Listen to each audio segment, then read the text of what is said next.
What's going on, guys? I'm Brandon Rayner. This is For the Fans, and it's your match preview. Ronaldo! It's one of the great Old Trafford comebacks! Astonishing! I can't wait for the transfer market to close.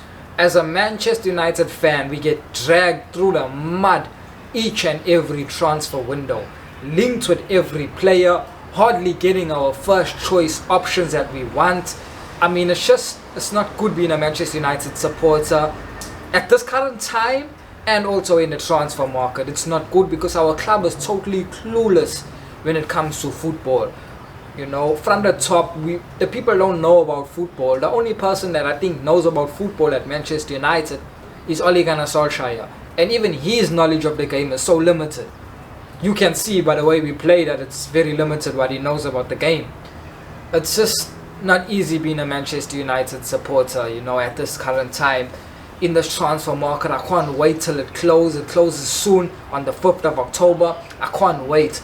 United tabled a bid for Jadon Sancho, a bid of 91 million pounds. We had about a 70 something million upfront fee, and the rest was in add-ons, and it got rejected by Borussia Dortmund because Borussia Dortmund always said they wanted 108 million pounds, and also they wanted this deal done in August. So we came in September. I don't know what's the thinking. Maybe you can help me and go in the comments and tell me the thinking of Manchester United, that the fact that we tabled the offer, it means that there is money. So if we have money, why didn't we table this offer in August when Borussia Dortmund said they're willing to do business? Why did we wait until they say they're not willing to do business? What is the strategy that we wait till the end of the transfer market to make our offer? Did we think that they will be desperate at the end of the transfer market and just take anything? If we had a little bit common sense, and if we knew about football, you'll obviously know Borussia Dortmund also need to line up a replacement for Jadon Sancho. So if they sell Jadon Sancho, they need to have a replacement. What replacement do they have with couple days to go in the market? So I don't understand the thinking behind Manchester United. For me, I don't think they wanted to sign Jadon Sancho at all. I think they knew that this offer would be rebuffed. I honestly don't know with regards to United. The money is there. Why didn't we table this offer in August when Borussia Dortmund said they're willing to do business? Why did we wait till the end of the transfer market? We need reinforcements in the team. We've got positions in our starting 11 that need to be addressed. The right wing, the CDM, and the centre back. Those three positions need to be addressed. We haven't had a proper right winger from the days of Cristiano Ronaldo. When Ronaldo left us, we never have a proper right winger. Sir Alex Ferguson bought Antonio Valencia. He was never a Manchester United player. Let's be honest. He was never cut to be a Manchester United starting 11 player. Ferguson was the greatest manager of all time, so he could make things work with even players like Park Ji-sung, Darren Fletcher, John O'Shea, West Brom. He was just the best. So we had an opportunity this window to rectify the position of right wing, and we are not. So I can't wait for this window to close so we know who we have and who we don't have, and we can focus properly on football. I just don't know, you know, even with the Alex Telles deal, we never ever wanted to sign a left back. Let's be honest, guys. We never ever wanted to sign a left back. Reguilon was there, the deal to be done. We said we don't want Reguilon because Real Madrid wanted to put a buyback clause. Okay. Then the Alex Telles deal, we're fighting over a couple millions. We're fighting over a couple millions. We don't want to give them what they want, which is I think 18 million or 20 million, because we say next season he can go for free. So we're fighting over a couple millions. We never ever wanted a left back, let's be honest, because if we wanted one, we would have signed one. We never ever wanted one, and for me, I can't see United signing a left back to replace Luke Shaw, because Luke Shaw is British. Luke Shaw is English, and the English mentality, the English biasm is running through Manchester United. If you're English, you are starting for Manchester United, or you're not going to be sold if you're English. That's just the way Ole Gunnar is, and we've seen that. And so I don't see them bringing another a foreigner to replace Luke Shaw. I just don't see that happening. So, and I think they love Luke Shaw too much, even though he's injury prone. They still believe in him. I don't know what's there to believe in, but nonetheless. We linked with there's rumors of Ousmane Dembele. I personally don't see that deal being done. I don't see that deal being done. I do know Barcelona do want to get rid of him because they want to bring in Memphis Depay, and they're tired of Ousmane Dembele. Ousmane Dembele can't play 3 games in a row. He can't. He plays 1 game, the next day in training is injured. So why would United be looking at him, even to bring him on loan? Why? I said in my previous videos, we need to go and get Gareth Bale on loan. Yes, Gareth Bale is also injury prone, but he's not as injury prone as Ousmane Dembele. Ousmane Dembele, apart from being injury prone, he got a bad work ethic in relation to he's always late to training. Always late to training. Barcelona are always complaining about that. So do you want to bring that player that is not professional to Manchester United? So that's why I was saying in my previous videos, if we're not going to get Jadon Sancho, let's at least go and get Gareth Bale on loan. Unfortunately, that did not happen. You know, transfers is really draining, guys. It's draining. So let's just move on to the match preview. We are versing Tottenham Hotspur on Sunday. And for me, my personal feeling is I think we're going to get a draw. I think that game will be a draw. And I think it can even be a 0-0 draw, guys. I think it can be a 0 draw. Because one of the things that I will say how Oli needs to set up his team for this match preview is, we know Jose Mourinho. Number 1, we know Jose Mourinho. And number 2, we know Manchester United. I will say we know Jose Mourinho because Jose Mourinho is a parking the bus manager. Parking the bus, that phrase parking the bus came from Jose Mourinho. He parks the bus. And why I said we know Ole Gunnar Solskjaer, we know Manchester United, is because Manchester United operates. Manchester United don't want the ball, we want space. That's what we want. We don't want the ball. You give us the ball, we don't want it. You can see we don't want it because we don't know what to do with it. We pass we don't even know how to move the ball. We want space. We want to counter attack. We want grass to run into.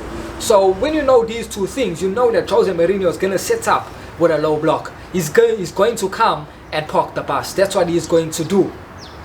And when you listen to him when he was a pundit, talking about Manchester United, and even when we played him last season, and what he said he gave United something that we did not want. And what was that? The ball. We don't want the ball. We want grass, we want space. And so that's what he's going to do again. Because we've seen, we can't break down teams. We can't break down teams that come with a low block. And so that's what he's going to do again. He's going to come with a low block. He's going to be resolute. His team is going to be disciplined. All 11 men are going to be behind the ball in their half, with only Harry Kane probably on the top. So you'll probably play a formation of 4-5-1 or 5-4-1, whatever the case may be, but it'll only be Harry Kane on the top. Everyone else will be defending for their lives. There will be no space to operate in. Marcus Rashford will not have space to run into. Martial won't have space to run into. Neither would Greenwood. So when you know this is how Jose Mourinho is going to set up, as a manager, Ole Gunnar Solskjaer needs to change his system, if he has a system. Let me say he needs to change his formation. He needs to change his approach to the game and his tactics. The formation cannot be 4-2-3-1. You cannot play with 2 holding midfielders against a team that is parking the bus. It doesn't make sense. You can't do that. That team is parking the bus. That team has got a low block. They are not attacking you. They are not attacking you, so there's no reason for you to be playing with 2 holding midfielders. And also, Jose Mourinho, Tottenham is not even going to be pressing us. So we are going to have time on the ball. We're going to have enormous time on the ball. We just won't have space. But we will have time on the ball because they won't press us. Because when you press a team, you leave space in behind. Jose doesn't press teams. So, saying that, we cannot set up 4-2-3-1. We have to set up 4-3-3. We can't have set up 4-2-3-1 because we can't have 2 holding midfielders. We need to set up 4-3-3, have 3 midfielders, but 2 of the 3 need to be playing as number 10s, and we need to have 1 holding midfielder only. And that holding midfielder can be tasked with maybe man marking Harry Kane, not even man marking Harry Kane, but just watching Harry Kane. That's what I would say. And the other 2 midfielders need to be number 10s because they are not going to attack us. We are going to have all the ball. We need to focus on breaking them down. So we have to set up with 2 number 10s. That's what I feel. Or even if Oli is, which we know, Oli is a conservative manager. He's not an attacking manager. Let's be honest. He can say it, but the way that he sets up his team, he's not an attacking manager. So I would say 2 number, even if he sets up 1 number 10 and 1 number 8, I'm fine with that. Bruno number 10, Paul Pogba number 8. I'm fine with that.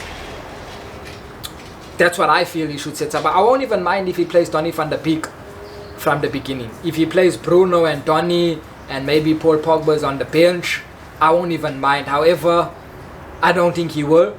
If you see how he sets up against Brighton in the Carabao Cup, I think Paul Pogba will start. Paul Pogba will start. Okay, Paul Pogba is our most creative player. Paul Pogba can open up a place, can open up a defense like no other player can. That Ollie World starts with Paul Pogba, which Paul Pogba is my favorite player, you know, but I admit that the last Premier League game he did not perform well against Brighton. He was very, very poor. However, he is our most creative player, as I just said. So, okay, Paul Pogba needs to be playing at least in the number 8 position. At least. For me, I would play him in the number 10 alongside Bruno also in the number 10 because Tottenham are going to be parking the bus.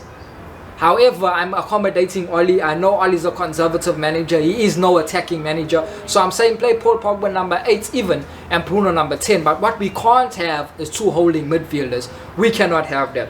We cannot in no way, shape or form have that. And if Oli sets up like that, then it tells you that he has no clue what he's doing. No clue. So that's how we need to set up. We know how Jose is going to set up. I just said Jose is going to park the bus. Low block, either 4-5-1 or 5-4-1. But he's coming there for a draw. That's what Jose is coming there, not to be beat. And whatever he can get off the draw is a bonus. Whether he can nick a goal from a set play or a counter attack, that's what he's going to do. I personally don't feel that we should be even vulnerable to a counter attack because Harry Kane is very slow. Now don't get me wrong, they're going to play Harry Kane up front and alongside him is going to be probably Bergwijn and Lucas, who are very fast and rapid. However, they're going to be tasked with defending. They're not going to be there worrying our defenders. They're going to be tasked with defending. So personally, I don't think we should be even vulnerable to a counter-attack, not Jose Mourinho's team. But even if we are, the good thing about Harry Kane is he can hold the ball up. So they can kick the ball long to him, he can hold the ball up and wait for Lucas Moura and Bergwijn to arrive. That's what they can do. Also about our defense also, let me retract what I said. We should not be vulnerable to a counter-attack, but knowing our defense, I think we will. Because Victor Lindelof and Harry Maguire are extremely slow. Extremely slow. Harry Kane can probably get past him. For me also, speaking about defenders, we need to play Eric Bailly. We need to play Harry Maguire and Eric Bailly. Eric Bailly is our best centre-back. We saw it against Brighton in the Carabao Cup. Immense display. Immense display. He's fast. He's tenacious. He's our best tackler. Best tackler from the centre-back position. He's our best centre-back. So I think Oli needs to play Harry Maguire and Eric Bailly. Do I think Oli will do that? No. Because Oli, as I'm saying, is a very cautious manager. He's a very conservative manager. He believes in his starting 11 needs to be the only players that need to start. No matter if Summer's performing poorly, he will not bench him. That's just the manager we have. So I know he's going to start with Harry Maguire and Victor Lindelof. Wan-Bissaka will be on the right back position, Luke Shaw on the left back position, Paul Pogba, Matic will play. Matic will be an holding midfielder. Paul Pogba, Matic, Bruno, and then obviously the front three, Rashford, Martial, Greenwood. And the keeper will be De Gea. And about the keeper situation also, Henderson is breathing down De Gea's back. He is breathing down De Gea. Did you see the save that Henderson made against Brighton in the Carabao Cup? That was a world-class save. Those are saves we know Dave to be making. Henderson made that save. So the minute David De Gea makes a mistake, Henderson is going to start the next game. I can tell you that. So David De Gea needs to watch his back. He needs to be performing at his best each and every game. So yeah, about also the CDM position. For me, I would be tempted to start Fred, because what Fred does, Fred gets around the park quicker than Matic. Fred closes down quicker than Matic. And especially when Tottenham are going to be playing on a counter-attack, you need someone to stop that counter-attack as soon as possible. And Fred can be that man. However, what Matic brings that Fred don't have is Matic's physicality. And against a player like Harry Kane, you need someone to be physical. Because Harry Kane will bully Fred. If Fred just comes, Harry Kane will hold Fred like this.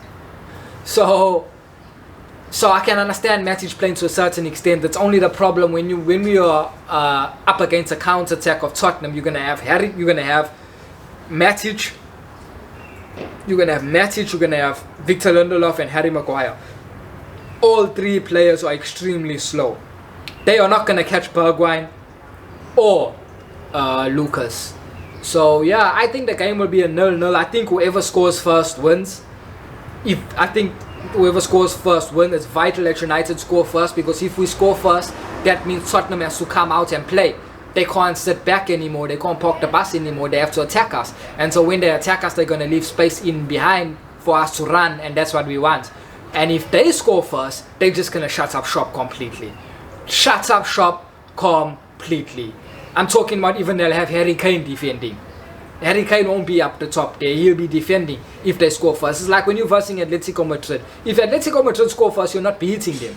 That's how they knocked Liverpool out. They scored first and they shut up shop. You're not beating him if you score first. If they score first. So whoever scores first in this game wins for me. I personally, if we score, I don't see Tottenham coming back into the game at all. Tottenham can't play football. So there's no way that... No, I don't see it. But that's why, for me personally, my gut feeling is I'm going for a draw. And even a score draw, guys. I think if we score a goal, it's going to be a penalty.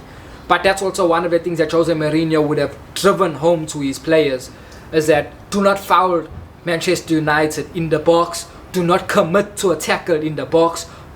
Your hands need to be behind your back at all times in the box, because we want penalties. That's how we win games, is by penalties. And that's why we got knocked out of Europa last season, because we went through that competition relying on penalties. It is not sustainable, and you saw that. But nonetheless, guys, it is what it is. I'll catch you all Sunday evening, Sunday night for the match review. Cheers.